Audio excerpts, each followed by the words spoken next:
All right, I got a 2008 Honda Civic with a no start. It actually came here before, and a customer didn't want to replace the starter, so he towed it away. Now, I don't know how many months later, towed it back here to get the starter replaced. But it's been sitting, so yeah, I put the battery on charge, and then I'm going to test it later. But as you can see, it sat after it got towed away. I think that's chunks of the brake pad that rusted onto the rotor. As you can see it right there. So what I'm going to do first is I'm going to remove that drive shaft. It's just going to help make it easier to get that starter out. There's 3 bolts that hold the lower control arm, and then I'm going to take this lower engine mount out. So I'll bring you back once I get all that done, and then the starter just is just right there. See my hand? Oh no, that one right there,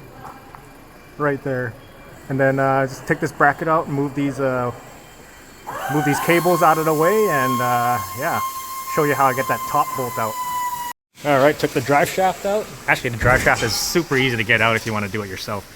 You just take that bolt, 3 bolts underneath, and this thing goes far enough to get the axle out. And then all you have to do is get yourself a pry bar and just pop it out. Let me get the light on. Yeah, there you go. Yeah, you just pop it out of there, and then it just comes right out. Then you just remove this lower engine mount. Now you got all the space you need to get that starter out, or at least get your arm up there. All right, so after disconnecting these cables, you know, just take it off the brackets and everything. I don't know if I can get a better shot at that. It's a little tight, but my camera's too big. So I'll take these cables off the brackets. There's one there. There's a clip right there. Right, there's another clip behind at the back there, and then there is one right there that I also moved out of the way, which is this guy, right? And to get that upper bolt, 14 mil, I get a long extension and a swivel and a 14 mil just to break that upper bolt loose. And I think that's pretty much the hardest part. So yeah, everything is dripping because we got a whole ton of snow last night, and I'm getting drips down my back, and it's cold, and this car has a bunch of snow on the top of it. And yeah, so I got the bolt out, right? I think it's all the way out, maybe. Let me reach my hand up there. If you have small hands, it's perfect, just like me. So yeah, that's the top bolt. It's a long bolt. So hardest part right there.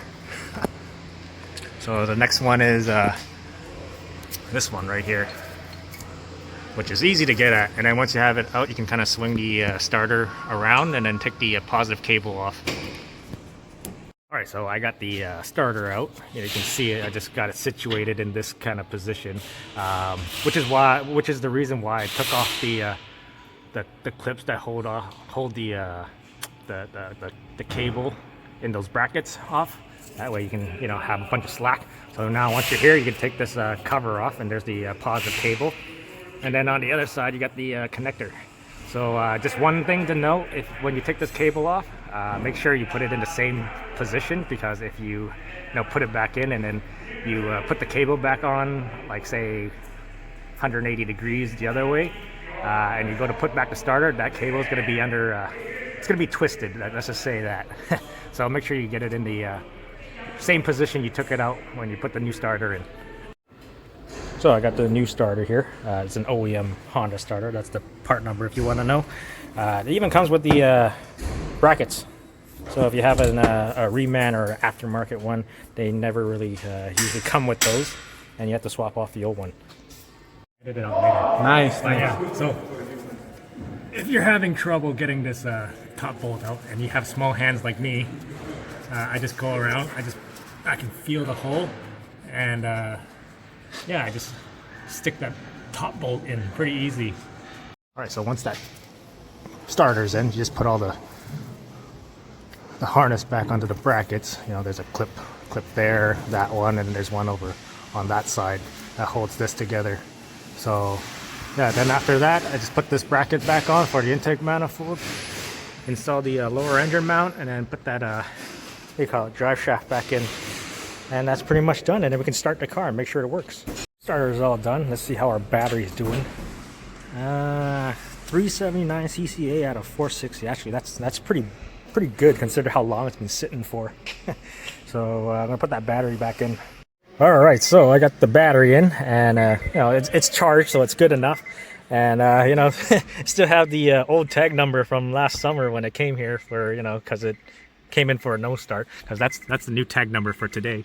And yeah, I actually thought this customer actually brought it to another shop to get it repaired, but apparently I guess it just sat, and then now I got towed back here to get it repaired. So anyways, here's the startup, and if you're wondering, it has almost 150,000 kilometers. And of course it starts right up because it definitely needed a starter because when I looked at it. So yeah, if you want to keep watching, I have to do something about those front brakes, because I called front brakes last time, but since it sat for so long and the rotors are all completely rusted and the pads are stuck to the rotor, or like chunks of it stuck to the rotor, I'll show you that later.